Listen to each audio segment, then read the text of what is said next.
High, আসসালামু আলাইকুম। সবাই কেমন আছো? আশা করি অনেক ভালো আছো। আমিও ভালো আছি। আজকে সকালে মেঘ দিছে, কইছি গ্লাসলা পার্কে যাইতে লাগবো মিজোরাম। এখন মিজোরাম গ্লাসলা পার্কে যাইতে লাগবো, হইতে না হইতে আমরা 3-4 জন মিলিয়া আই গেছি।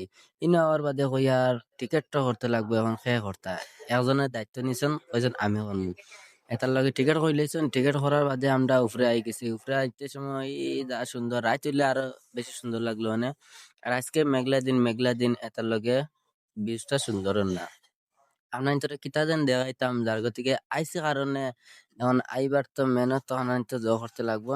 এটার লগে আমরা ব্লগ ভিডিও বানাইতে হইলে নিজে একটা ফটো মারছি না, যার গতিকে একবার তা তোরা সেলফি বা আনলাম।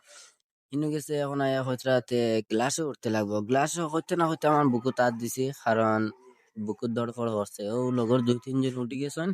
উঠার বাদে উপস্থিতরা এসে হইটা আল্লাহর হাওলা উঠে গিয়ে আমি উঠলাম না, কারণ দিশা গ্লাস ভাঙ্গা পড়ি যায় নিচে। যা কুরুং দিশা ভাঙ্গা পড়তে নিচে একারে ভাঙ্গা টায়ার মরে যাইবা। আর সবাইকে কেমন